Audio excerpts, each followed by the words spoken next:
when last week I talked about the YouVersion Bible app. I was meeting with Dawn this past week, and I downloaded it on her phone. Is that correct, Dawn? I got to download it. So if you're like, oh man, I don't know what to do with this, just give me your phone, and I will show you how to use it. But this week I want to talk about the Bible Project. And so the Bible Project is a YouTube series.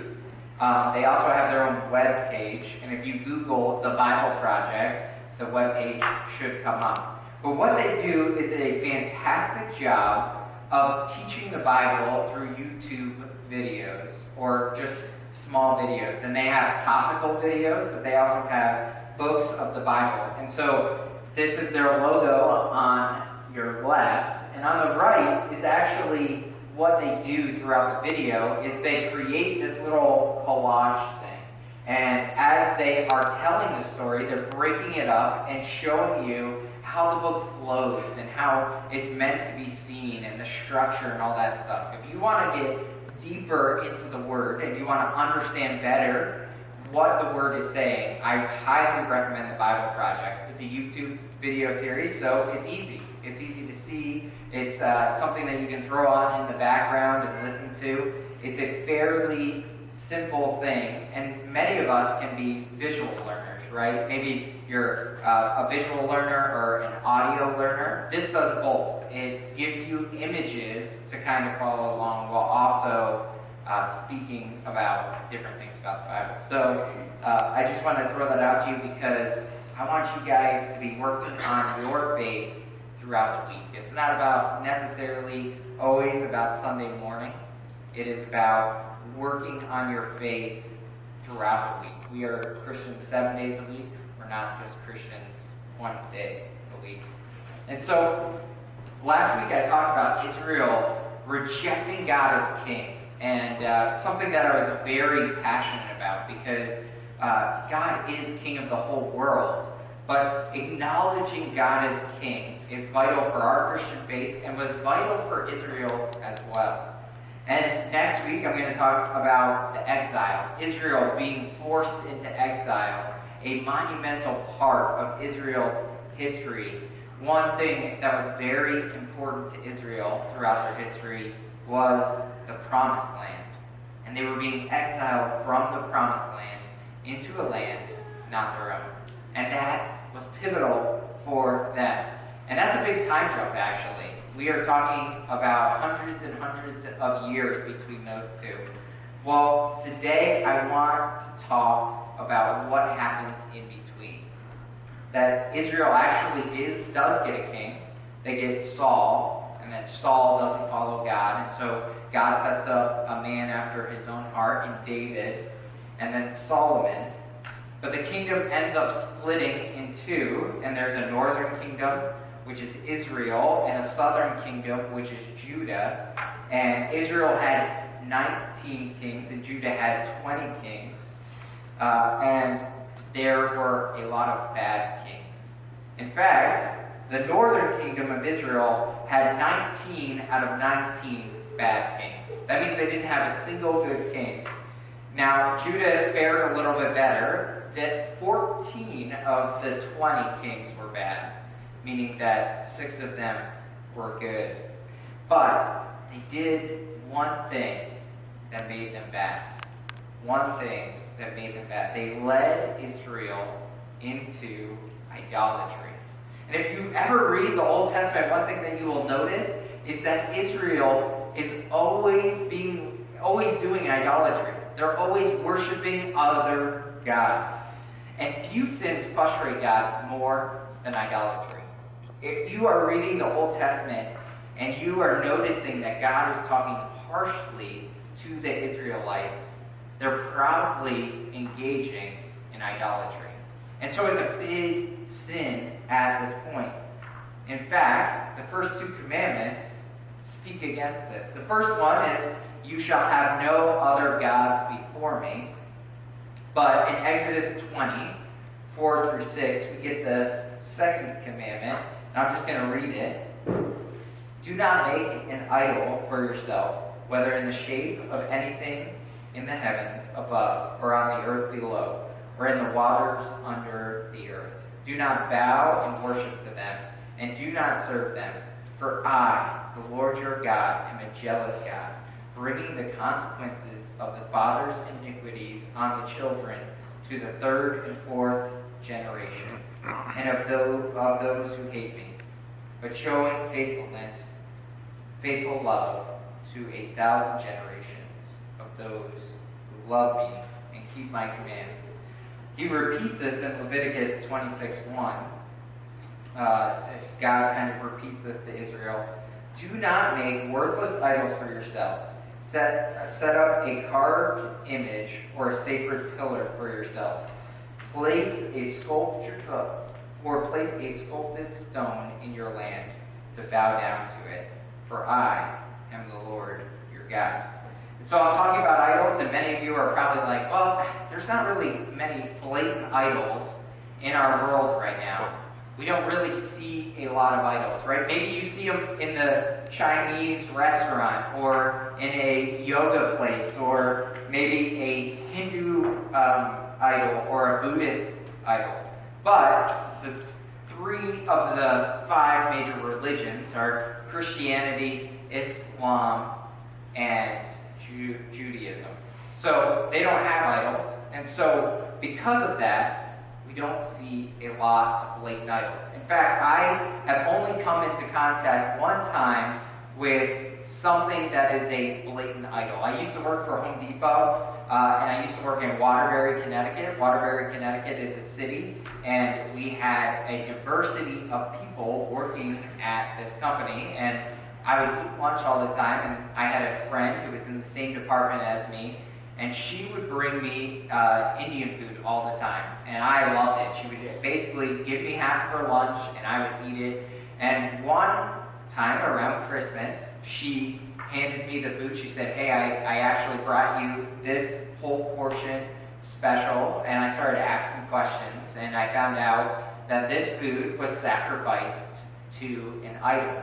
And so I was like, oh, darn it, I can't eat this food. Because my Christian conscience and what Paul says, if you find out food is sacrificed to an idol, don't eat it for your conscience and theirs. And so I didn't eat it. But really, that is the only time in my faith that I have come across a blatant idol. But we still have idols. We still have idols. They're just hidden.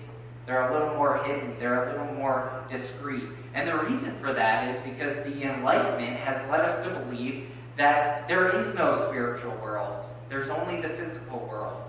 And so we live in Western culture that is influenced by the Enlightenment, and we think that there isn't any idols. But there are. There are a lot of idols. But the question could be asked, why does God hate idols so much? Why is God so harsh to idols so much?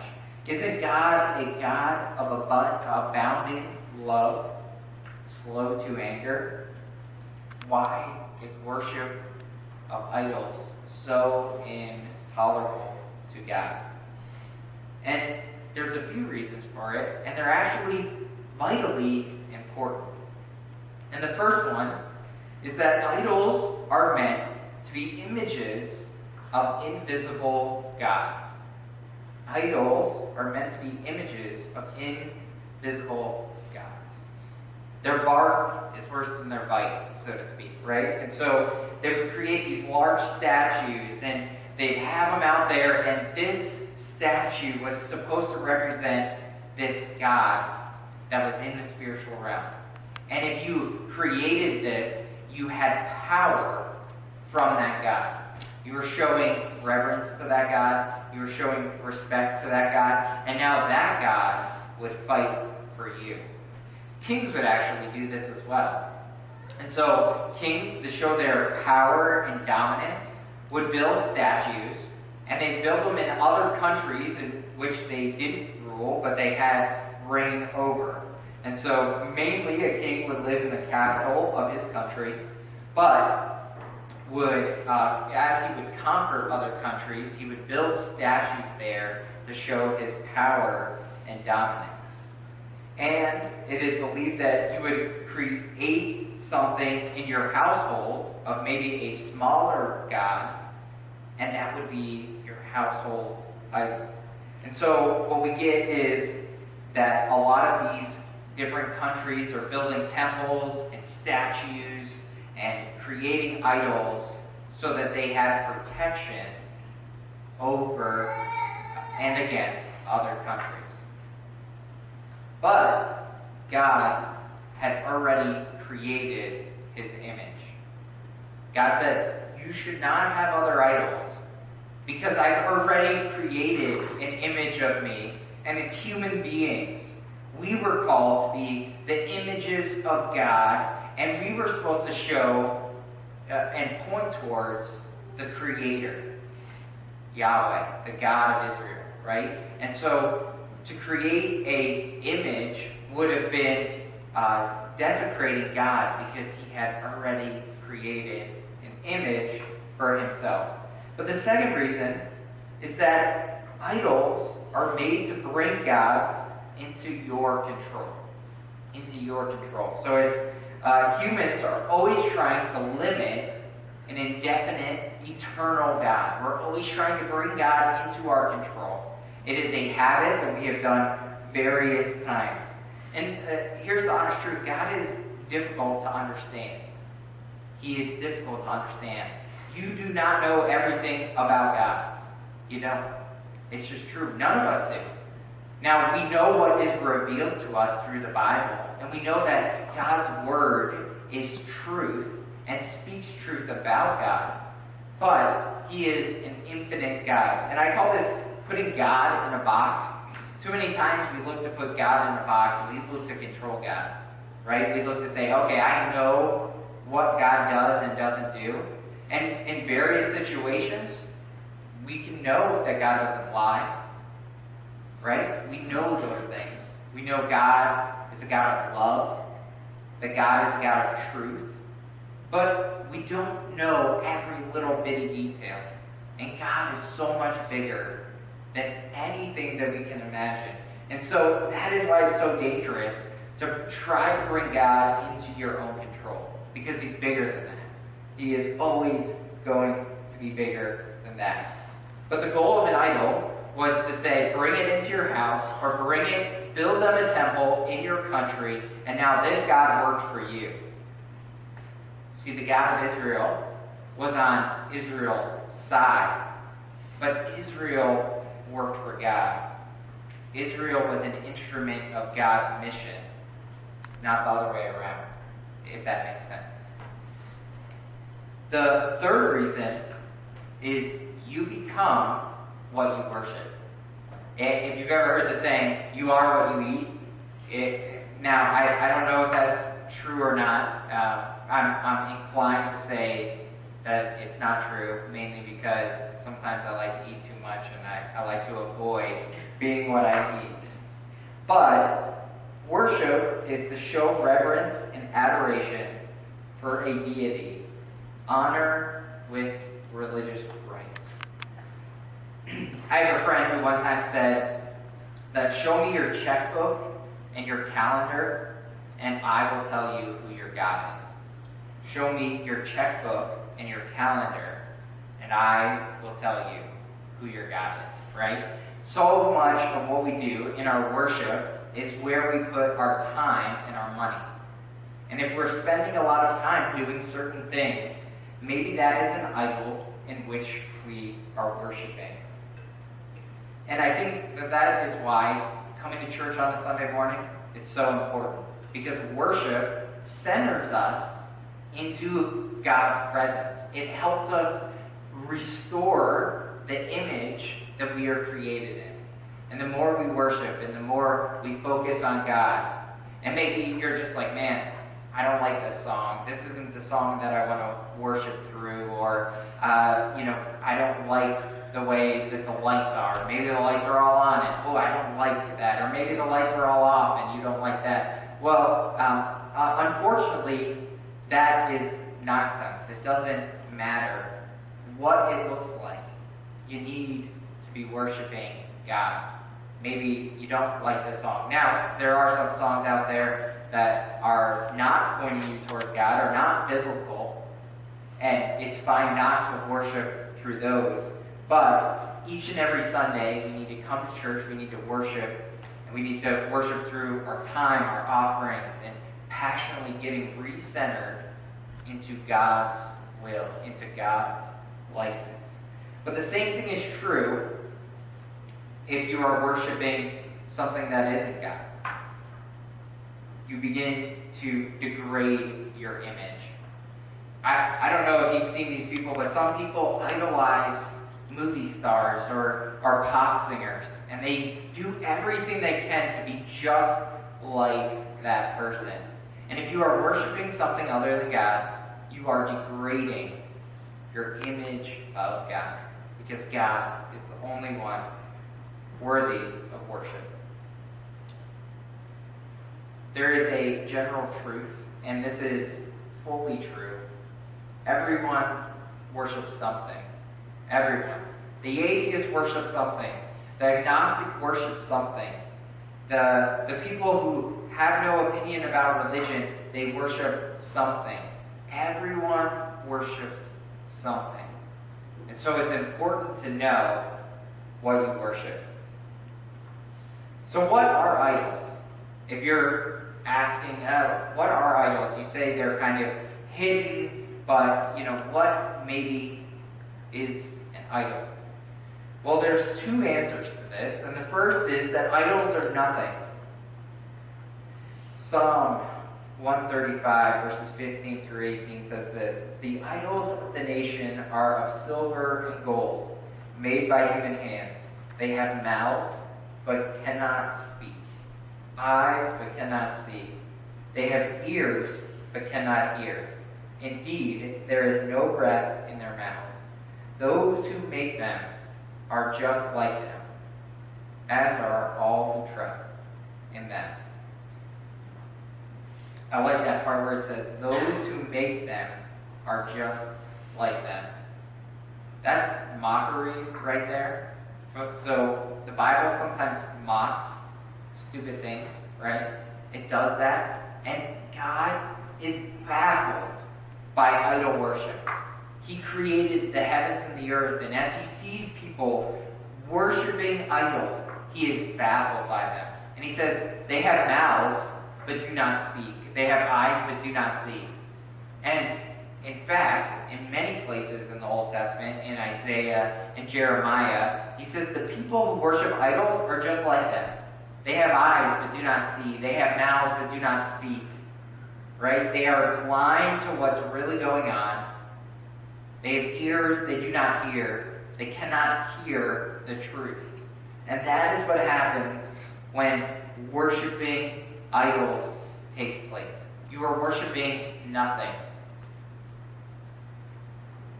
Like I said, we are created to worship, but when it's misplaced, we begin to get into trouble, and we become like those idols. Idols are truly nothing. So the uncomparable, they are unable to save. They are incomparable to the all-knowing, all-powerful God. The second thing they are is demons. Deuteronomy 32, 16 through 19 says, "They provoke his jealousy with different gods. They enrage him with detestable practices. They sacrifice to demons, not to God. To gods they had not known, new gods that had just arrived, which your ancestors did not fear. You ignored the rock who gave you birth. You forgot the God who gave birth to you. When the Lord saw these things, he despised them, angered by his sons and daughters." 1 Corinthians chapter 10, verses 19 through 22 also says, "Do I mean then that food sacrificed to idols is anything, or that an idol is anything? No, but the sacrifices of pagans are offered to demons, not to God. And I do not want you to be participants with demons. You cannot drink the cup of the Lord and the cup of demons too. You cannot have a part in both the Lord's table and the table of demons. Are we trying to arouse God's jealousy? Are we stronger than He? And so, you might ask, how can they be nothing and something at the same time? And that is, I think, an important question. But before you accuse me of over-spiritualizing, right, we are quick to doubt the spiritual realm. I have a story. One of my close friends, when he was a child, he had Pokemon cards, right? And we're very quick, sometimes us Christians who are more conservative, we're very quick to call things out that are demonic, right? So, for instance, I've done this before. If you've ever seen the show My Little Pony, that is demonic. I watched it. I was like, my kids are not watching this anymore. This is like crazy. But Pokemon cards, it's hard for me to say that they're demonic or not demonic without overtly being against the Christian message. But when my buddy was little, he was obsessed with Pokemon cards. And his parents saw that he was obsessed with Pokemon cards, and his mom decided to take them away. And as my friend, looking back, described the situation, he said when he gave them to his mom, when she took them away as he pressed hard on the Pokemon cards that were all in a binder, and she took them away, he felt a release, some sort of freedom. So what am I saying? That Pokemon cards are demonic, and later if you have Pokemon cards, you're going to take them away from your kids, you're going to throw them all away, and you're going to say, Pastor Shane told me to do this, I'm sorry, you go to have beef with him. No, that's actually not what I'm saying.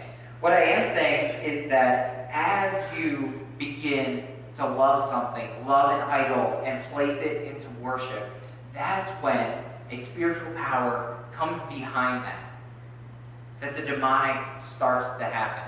All these things are nothing until we make them something.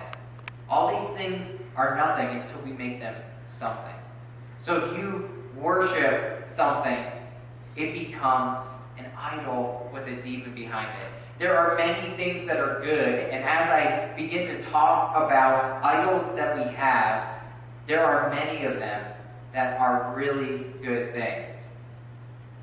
So again, I will say one of my biggest idols, and my wife will shake her head yes very much, is baseball. I love baseball.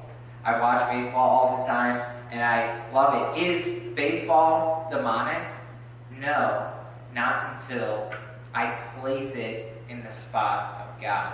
And then a demon comes behind it, and demons love to be worshipped. They love to take credit away from God and place it in them. They want to be worshipped. The truth is that most idols are actually good things, but they are receiving worship inappropriately. And I think for us, it's easy to say, oh man, Israel was terrible. We'll never worship idols like Israel did. We're quick to bash on Israel all the time. When you read the Old Testament, you're like, man, Israel, you just did not have it together. But I think for us, it's important to talk about some idols that are influential in our culture. We are supposed to worship one thing, the Trinitarian God, nothing else. And so, some of our cultural idols are actually good things that have been worshipped over just being seen as good things. So I'm just going to talk about some cultural idols.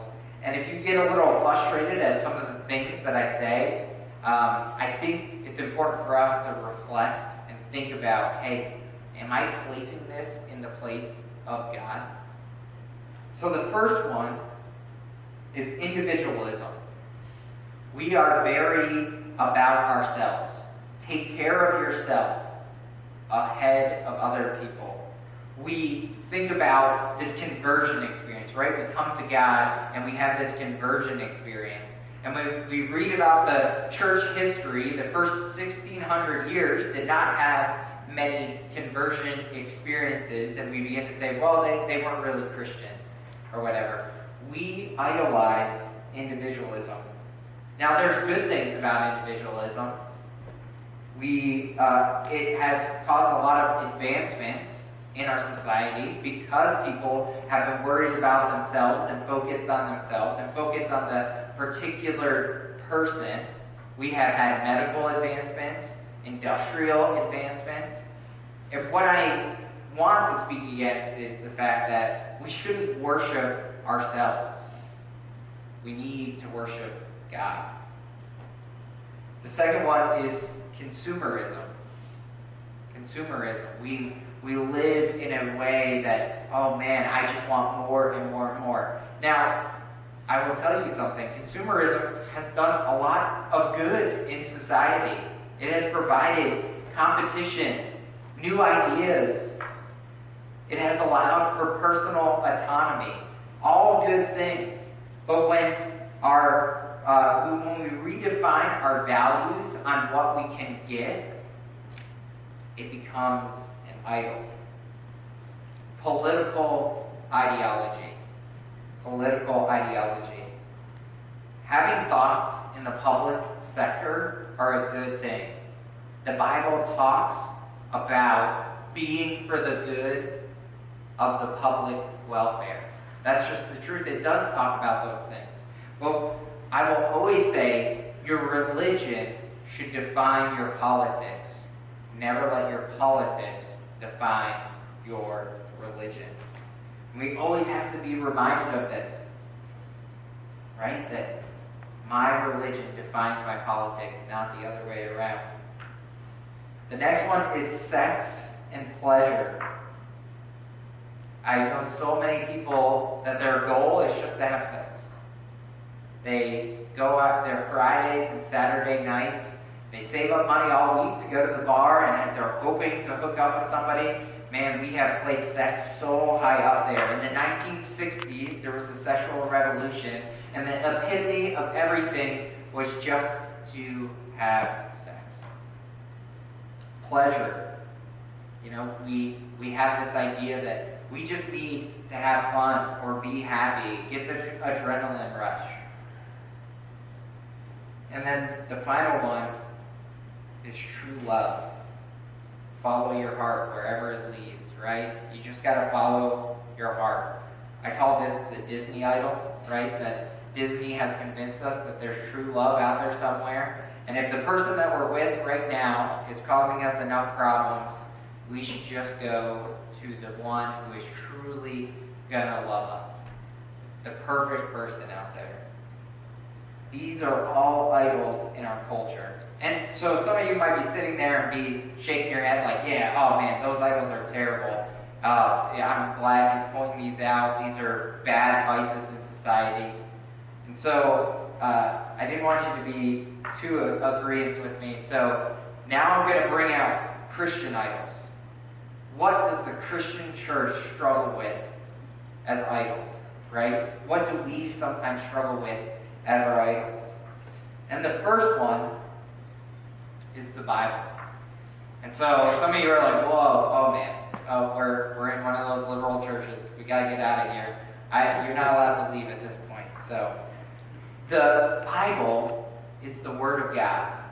The Bible is not God. The Bible is the Word of God. It is not God. I know too many Christians that worship the Bible. Does the Bible point towards God? Yes. In fact, I'll tell you, one of the values that the board came up with the church is the Bible.